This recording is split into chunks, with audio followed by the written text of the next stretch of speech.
ہم عام طور پہ اپنی زندگی میں کسی پرخلوص دوست کی تلاش میں رہتے ہیں۔ آپ سے پوچھا جائے کہ اللہ کا سب سے پرخلوص دوست کون ہے، جس کو اللہ تعالیٰ نے یہ عظمت بخشی کہ اس کو اپنا دوست اور بہترین دوست کا ہے۔ قرآن مجید کے اندر اللہ رب العزت نے اپنا دوست حضرت ابراہیم علیہ السلام کو قرار دیا۔ نبی کریم صلی اللہ علیہ وسلم نے حدیث مبارکہ کے اندر فرمایا کہ مجھے اللہ تعالیٰ نے اپنا خلیل پسند فرمایا، اگر اللہ تعالیٰ نے مجھے اپنا خلیل نہ بنایا ہوتا تو حضرت ابوبکر صدیق رضی اللہ تعالیٰ عنہ میرے خلیل ہوں گے۔ اب سوال یہ پیدا ہوتا ہے کہ اللہ رب العزت نے حضرت ابراہیم علیہ السلام کو یہ جو عظمت بخشی ہے اپنے دوست کی، اپنے خلیل کی، اس کی کیا وجہ ہے؟ حضرت ابراہیم علیہ السلام کے بارے میں اللہ رب العزت نے فرمایا کہ اللہ رب العزت نے ان کو بہت سی آزمائشوں کے اندر مبتلا کیا اور ان ساری آزمائشوں کے اندر وہ کامیاب ہوئے۔ بچپن میں اللہ رب العزت نے ان کو سچائی کو ڈھونڈنے اور کھوجنے کی صلاحیت دی، اور اسی بنیاد کے اوپر وہ تلاش کرتے کرتے بالآخر اللہ تعالیٰ کے پاس پہنچے۔ پھر اپنے والد سے بتوں کو بنانے اور ان کی پوجا کرنے کے اوپر جھگڑا کیا، اور بالآخر اس کے نتیجے میں آگ کے اندر کودنا گوارا کر لیا۔ پھر اپنے گھر کو چھوڑنا اور سب کچھ وہاں پہ چھوڑ کے ہجرت گوارا کی، اور ہجرت کے بعد اللہ رب العزت نے ان کی باقی جو زندگی ہے اس کے اندر بھی اللہ تعالیٰ نے ان کو بہت سی آزمائشوں کے اندر ڈالا، اور اللہ رب العزت فرماتے ہیں کہ جن آزمائشوں کے اندر بھی ان کو ڈالا گیا ان ساری آزمائشوں میں وہ پورا ہوتا ہے۔ اور آخر جو ایک بڑی مشہور جو واقعہ ہے اور جو آج کل جس کے ہم قریب گزر رہے ہیں، وہ جو ٹائم ہے کہ ان کے جو اولاد تھی حضرت ابراہیم علیہ السلام کی، ان کو بڑھاپے کے اندر عطا ہوئی۔ حضرت اسماعیل علیہ السلام جو ان کے بڑے بیٹے تھے، اس کی پیدائش کے بعد اللہ رب العزت کے حکم سے ان کو وادی غیر ذی زرع مکہ کے اندر ان کو جا کے چھوڑ کے آنا پڑا، اللہ کے حوالے کر دیا اور سپرد کر دیا۔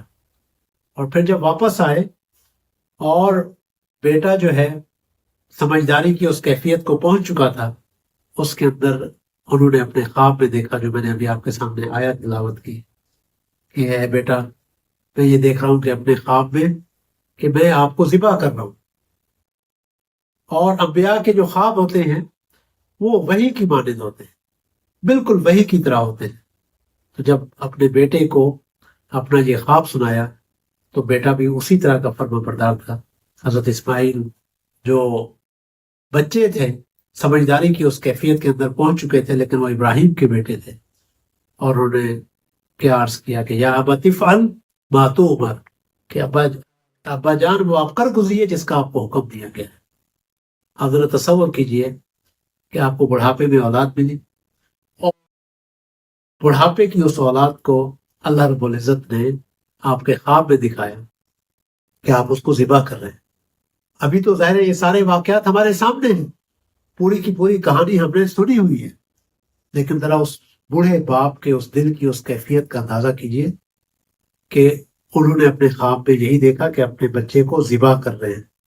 انہوں نے اپنے اس واقعے کے حوالے سے جب اس معاملے کو عمل درآمد کی طرف جو ہے قدم بڑھایا تو بیٹا بھی ساتھ ساتھ چلا، اور ذرا تصور کیجئے کہ اس کیفیت کے اندر آپ اپنے بچوں کو اپنے آنکھوں کے سامنے لے کے آئیے کہ آپ کے ہاتھ میں چھری ہو اور آپ اس طرح کی کسی آزمائش سے گزر رہے ہو۔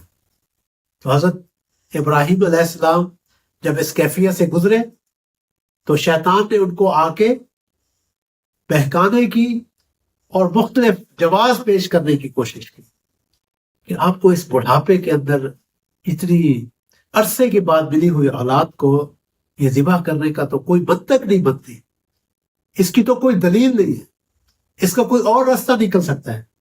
ذرا میں اور آپ سوچیں کہ جو آج کے اس دور کے اندر مختلف حرام کاموں کی مختلف تعویلیں کر کے اس کو کر گزرتے ہیں، ابراہیم علیہ السلام جو اللہ کے خلیل تھے، انہوں نے کوئی تعویل نہیں کی، اور اللہ تعالیٰ کے اس حکم کو عمل درآمد کرنے کے لیے وہ چل پڑے. اور جب وہاں پہ پہنچے اور وہ پورا کا پورا پروسیس اپنی طرف سے انہوں نے مکمل کر دیا. ایک گردن کاٹنے والی چھری ہو اور بوڑھا باپ ہو اور اس کی چھری کے نیچے اس کے بیٹے کی گردن ہو تو کیا کیفیت ہوگی. لیکن اب اللہ رب العزت نے ان کے اس امتحان کی کامیابی کے دور پہ ان کو انعام کے طور پہ بیٹا عطا کیا اور بیٹے کو بچا لیا. ذرا تصور کیجئے کہ اگر آج وہ قربانی ہو چکی ہوتی اور ہم نے ان کی سنت کو فالو کیا ہوتا تو ہم کتنے مشکلات سے گزر رہے ہوتے. آج اولاد ابراہیم فلسطین کے اندر اسی مرحلے سے گزر رہے ہیں. ایک ماں کو اپنے 9 بچوں کو اس قربان کے اندر، قربان گاہ کے اندر قربان کرنے کی خبر ملتی ہے تو وہ کہتی ہے کہ وہ زندہ ہے، وہ اللہ تعالیٰ کے پاس ہے. اللہ تعالیٰ ہم سب کو آزمائشوں سے بچائے، لیکن ہم اس مرحلے اور ان دنوں سے گزر رہے ہیں. وہ اتنے بابرکت ایام ہیں جو سید الایام ہیں، جس کے اندر بہت زیادہ اجر ہے. تو ان ایام کے اندر ابراہیم علیہ السلام کی ان جو اللہ رب العزت کی فرما برداری کے جو اعمال ہیں اس کو یاد کرنے کی ضرورت ہے. اگر ہمیں اللہ تعالیٰ توفیق دیتا ہے، ہم عمرہ کرنے کے لیے جاتے ہیں، جو ہم طواف کرتے ہیں، مقام ابراہیم کے اوپر ہم نوافل پڑھتے ہیں، پھر جس زمزم کو اللہ رب العزت نے اسماعیل علیہ السلام کی ایڑیوں سے نکالا، ہم وہ زمزم پیتے ہوئے گزر جاتے ہیں. ہم سعی کرتے ہیں تو ان سعی کے ان خوبصورت اس رستوں کے اوپر ابھی جو موجودہ بنے ہوئے ہیں، سنگ مرمر کے خوبصورت رستے ہیں جس میں ہمیں اس کے اوپر بھی چلتے ہوئے تکلیف ہوتی ہے. ذرا تصور کریں کہ حضرت ہاجرہ اپنے اکلوتے اکیلے بیٹے کو وہاں پہ چھوڑ کے پانی کی تلاش میں کیسے صفا اور مروہ کے درمیان جو ہے وہ بھاگ دوڑ کر رہے تھے. یہ ذرا تصور کیجئے کہ یہ ساری کی ساری عمرے کا عمل، یہ حج کا عمل، یہ اسی چیز کی تذکیر ہے. اس کا ایک ایک عمل اللہ رب العزت کو اتنا پسند آیا اپنے خلیل کا کہ اللہ رب العزت نے اس کو رہتی دنیا تک کے لیے امر کر دیا. اگر ہم کوئی عمل کریں گے تو کیا اللہ تعالیٰ اس کو فراموش کرے گا؟ اللہ تعالیٰ کسی کے عمل کو فراموش نہیں کرتا. تو آج کے اس مشکل گھڑی کے اندر ایک مشکل دور سے امت گزر رہی ہے. اس وقت ابراہیم کے ایمان کی ضرورت ہے، ابراہیم اور خاندان ابراہیم کے ایمان کی ضرورت ہے. اگر آپ بزرگ ہیں تو حضرت ابراہیم کو یاد کیجیے، اگر آپ خاتون ہیں تو حضرت ہاجرہ کو، ان کی سنت کو یاد کیجیے، اور اگر آپ نوجوان اور بچے ہیں تو حضرت اسماعیل علیہ السلام کو یاد کیجیے کہ کس طریقے سے انہوں نے اللہ رب العزت کی رضا کے اوپر اپنا سر تسلیم خم کیا تو اللہ تعالیٰ نے ان کو ضائع نہیں کیا. بلا شبہ اللہ تعالیٰ آپ کو بھی اور ہمیں بھی ضائع نہیں کرے گی. اللہ تعالیٰ سے دعا ہے کہ ان قیمتی گھڑیوں کو اور لمحات کو بہتر سے بہتر انداز سے اور قیمتی ترین انداز سے اس کو گزارنے کی توفیق عطا فرمائے اور اس کو ضائع کرنے سے بچائے.